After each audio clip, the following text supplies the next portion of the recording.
Hey, eh bien bonjour à tous et à toutes. Alors aujourd'hui, vidéo un petit peu différente parce que la prise de vue est complètement différente, on est d'accord, hein.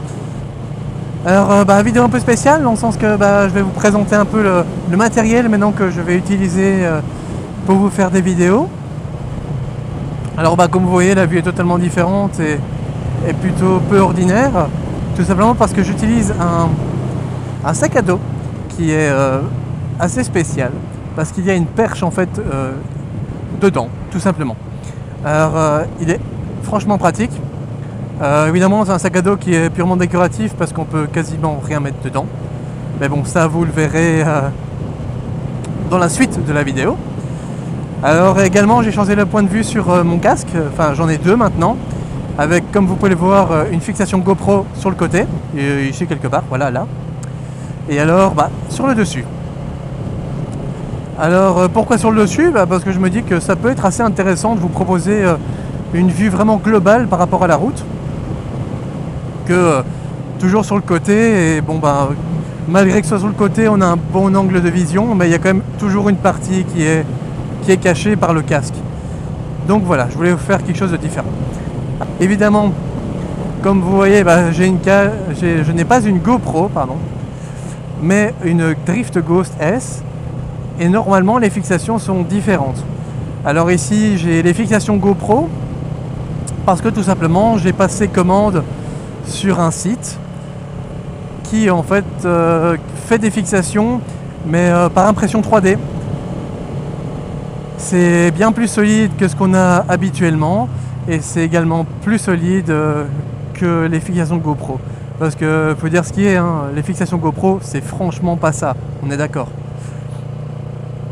Donc voilà, j'ai donc choisi de quitter la simple petite fixation drift qui ne m'offrait pas l'ergonomie et la flexibilité que j'attendais d'une fixation, pour partir donc sur les fixations de chez deadcat.com. Donc je vous enverrai, je mettrai dans la description tout en bas, là tout en bas, hein, je mettrai dans la description le lien qui envoie vers ce site, et également le lien vers le site où j'ai acheté tout mon matériel, enfin presque tout, en tout cas une grande partie. Et donc voilà, je vais tout vous présenter juste après. Donc à tout de suite. Eh bien nous revoici, tout simplement pour la suite de la vidéo. Ici donc je vais vous montrer les différents accessoires que j'utilise donc lors de mes tournages. C'est un bien grand mot, hein. Donc lorsque je filme, maintenant je vais utiliser tout ça. Alors ça va des simples fixations pour le casque, jusqu'aux objets plus techniques, on va dire, le sac à dos avec la perche, que je vais vous montrer en détail. Alors on va commencer simplement par les caméras, on rentre directement au vif du sujet avec ça. Donc ce sont les Ghost S, donc de chez HD Drift. Pourquoi les Ghost et pas une GoPro? Tout simplement parce que je suis quelqu'un qui n'est pas pour le marketing, et quand il y a trop de marketing, ça me gave. Et GoPro, on voit ça partout. Alors certes, c'est de la qualité, ok, mais il y a largement mieux ailleurs, pour moins cher. Donc moi, j'ai décidé de ne pas faire comme tout le monde et de prendre une caméra différente. Et donc, voilà, donc la Ghost S est comme ceci. Alors, c'est une caméra qui est franchement bonne niveau qualité. Alors elle se place en généralement sur le côté, que ce soit sur le côté ou au-dessus, il n'y a aucun souci parce que tout simplement, je fais une petite mise au point, s'il veut bien, parce que tout simplement, c'est rotatif. Donc la lentille est rotative. Donc du moment que la flèche que vous voyez juste là est en haut, ça veut dire que l'image sera droite. Donc on peut le mettre dans le sens qu'on veut, l'image sera droite. Et ça, c'est un des gros points de fort, parce que par exemple la GoPro, on est tout le temps obligé qu'elle soit droite. Ici, ce n'est pas le cas. Ça, c'était aussi un gros attrait pour moi. Alors, niveau aussi autonomie, on est largement au-dessus. On est à 3h30 d'autonomie, 3 heures en moyenne, ce qui est quand même vraiment costaud. Il y a donc l'écran pour l'affichage directement. Hop. Comme ça, on peut directement voir ce que l'on filme. Coucou, bah oui, et oui, directement, on peut voir ce que l'on prend, ce qui est pas mal pour les réglages. Bon, je vais pas rentrer trop dans les détails au niveau de l'interface, parce que bon, c'est tout de même assez basique, mais très très intuitif.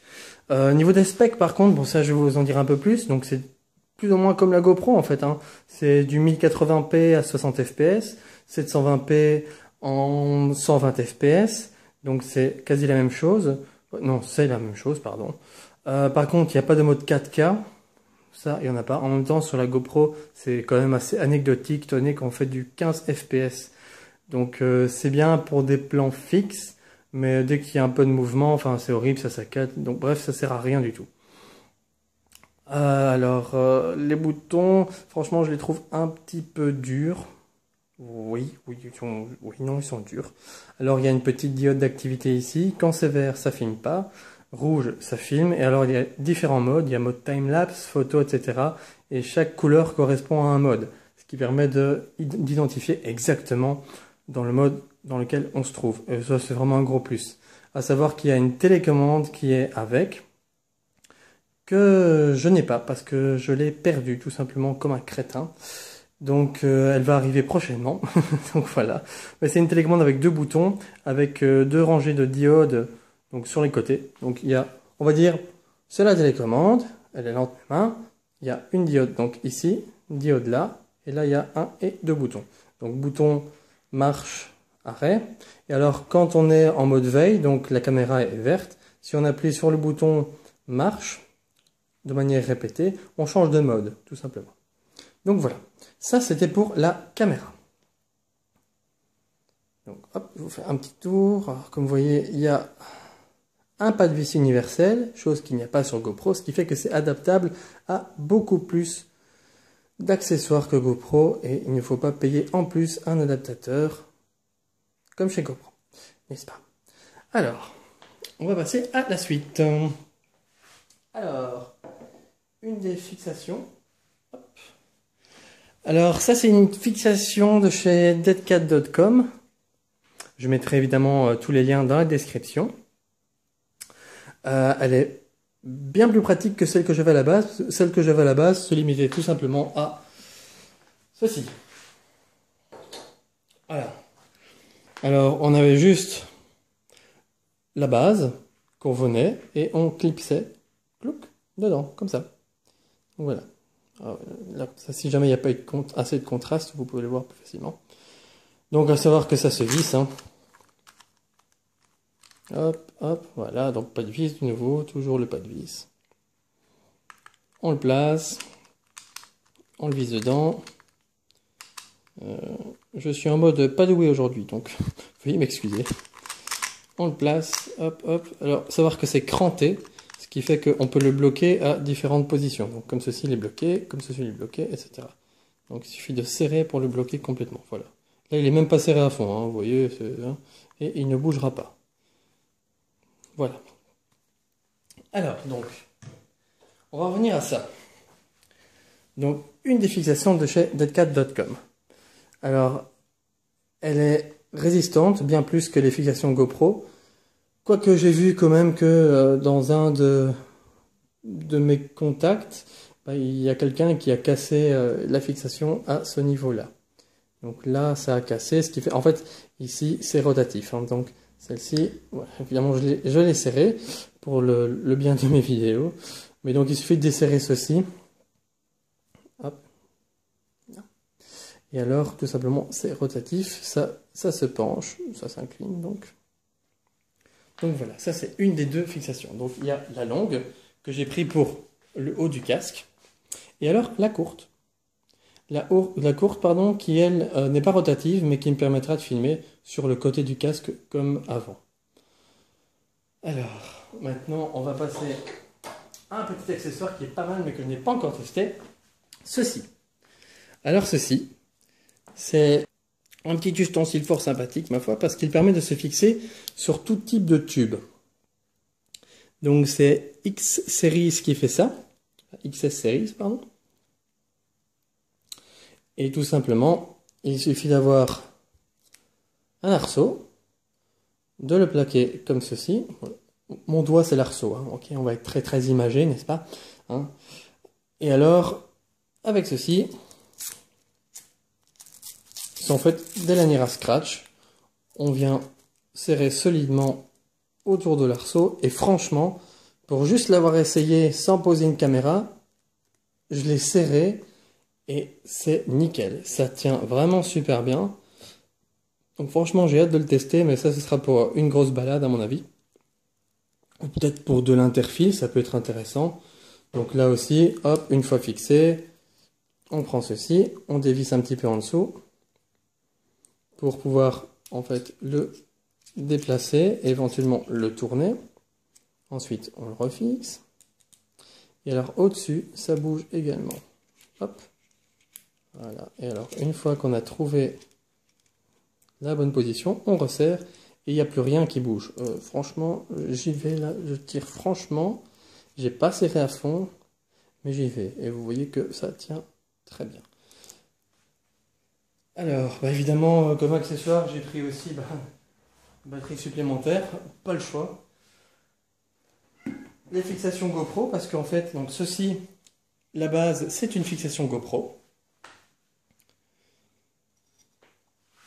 Donc j'en ai placé une ici sur le casque et une ici sur le casque. Et alors, la chose la plus particulière que j'ai achetée dernièrement, je vais vous faire un petit peu de place. Donc vous voyez ça. C'est ceci. Alors, ceci, bah oui, c'est un sac à dos, vous allez me dire. Hein. Oui, mais c'est un sac à dos avec une perche intégrée. Donc, malheureusement, j'ai pas assez de recul que pour vous montrer la chose en entier. Quoique, peut-être que comme ça devrait passer. Voilà. Et donc, on fixe la caméra au bout de la perche. Hop, on fait revenir ici. Voilà. On fixe la caméra ici. Ou bien si c'est simplement de type GoPro, ben, on le fixe normalement ici. Voilà. Alors, ceci. Donc, c'est Wizmount qui fait ça. Je mettrai évidemment le lien dans la description. C'est un sac à dos qui est vraiment hyper pratique parce qu'il permet de prendre des angles de vue qu'on n'a pas l'habitude de voir. Donc, par exemple, comme vous avez vu dans la première partie de la vidéo, on voit de face. Évidemment, c'est un sac à dos dans lequel on ne peut pas mettre grand chose. Hein. Ça, c'est vraiment la seule poche qui est réellement exploitable. Alors dedans, j'ai mis des fixations GoPro. Hein. On ne sait jamais qu'on trouve un angle de vue intéressant. Et le manuel, parce que j'ai un peu... Enfin, je ne peux pas dire que j'ai galéré au début, mais je me suis quand même demandé comment est-ce qu'on pouvait ranger les arceaux une fois démontés. Et en fait, on a un petit sac tout simplement avec, qui permet de tout ranger dedans. Alors, je vais vous montrer l'intérieur. Un petit câble, hein, c'est tout simplement pour recharger mes batteries. Le 10 sac pour ranger les différents arceaux. Donc il y a 2 arceaux avec un coude, que je vais vous montrer juste après. Alors dedans, voilà, je vais carrément tout ouvrir pour vous montrer exactement le système de fixation. Donc, ici, est-ce qu'on voit bien? Je pense. Alors, ici, nous avons donc un premier collet de tirage qui permet de serrer tout simplement le premier bras. Alors, une fois la position trouvée, il suffit de resserrer. Il en va de même pour les autres. Hein.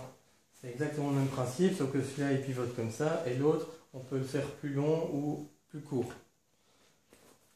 C'est un sac qui est un petit peu onéreux tout de même, parce que c'est quand même à peu près 150 € en moyenne, suivant les sites. Mais par contre, pour l'avoir essayé, il est franchement nickel, il fonctionne très très bien. Il fait ce qu'on lui demande, il fait son job, il est assez stable. Je sais qu'il y a un accessoire en plus qui permet de mettre une sorte de ceinture en fait sur soi, mais c'est vachement contraignant, surtout à moto. Donc c'est un truc que je ne prendrai pas. Mais qui, soi-disant, augmente encore la stabilité. Moi, je demande à voir. Une fois le sac bien serré, il faut vraiment tomber sur des routes bien bosselées pour que ça bouge un peu, ou alors il faut aller de manière assez vite, genre 120, à partir de 120, 130, là ça commence à bouger un petit peu avec le vent. Mais ça, bon, c'est quelque chose de normal, c'est de la physique, on sait rien y faire. Donc voilà, je pense que ici j'ai fait le tour d'à peu près ce que j'utilise en général. Donc voilà, donc c'est en partie avec ceci que je filme. Alors à savoir que dans mon casque, j'ai mis un micro directement qui est relié à la caméra.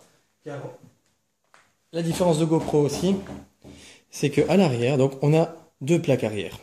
On a la classique, qui est, excusez-moi, comme celle-ci. Celle-là est étanche. Donc sans boîtier, sans caisson aucun, elle est étanche à 3 mètres. Sans caisson, ce qui est vraiment pas mal. Grâce à cette petite trappe-là. Et alors, bon, évidemment, celle-ci, elle est étanche, donc elle condamne tous les ports. Et alors après, dans le pack, parce que tout est inclus, hein, donc dans le pack, vous avez cette trappe-ci. Alors cette trappe-ci, elle donne accès au rechargement, ou à la connexion via le PC. Et alors, évidemment, on ne voit pas bien. C'est un jack en fait, c'est un jack 3,5 pour mettre un micro en différé. Je vais la démonter comme ça, ce sera même bien plus facile, mais c'était pour vous montrer la chose. Donc voilà, vous avez donc une sortie mini HDMI, le mini USB A et alors la sortie en différé pour le micro. Et donc, le micro, j'ai tiré un câble, hein, j'ai pas eu le choix, j'ai dû donc tirer un câble. Donc la caméra se vient ici, cloc, je le clipse dedans. Le micro, j'ai été le régler dans les mousses. Alors ceci, le micro je le fais passer par là, il va le long de ma joue ici, derrière les mousses, bien camouflé. Et alors ici, évidemment on ne le verra pas parce qu'il fait bien trop sombre, mais en fait ici sur le côté, j'ai le micro qui est juste là. Donc qui est à l'abri du vent, et il n'y a vraiment pas de souci, car j'ai une bavette anti-remous qui permet tout simplement que le vent ne s'engouffre pas ici. Donc il y a un minimum de vent, ce qui est vraiment très confortable, surtout quand on fait des commentaires en roulant. Et bien voilà, écoutez, la présentation ici arrive à sa fin. Je vous ai présenté maintenant tout ce que j'allais utiliser pour mes différentes vidéos et pour faire des montages plus ou moins sympathiques. N'hésitez surtout pas, si vous avez des idées de prise de vue par rapport à ce que je vous ai montré et aux possibilités qu'il y a maintenant. Je me ferai une joie d'expérimenter la chose et voir ce que ça peut éventuellement donner.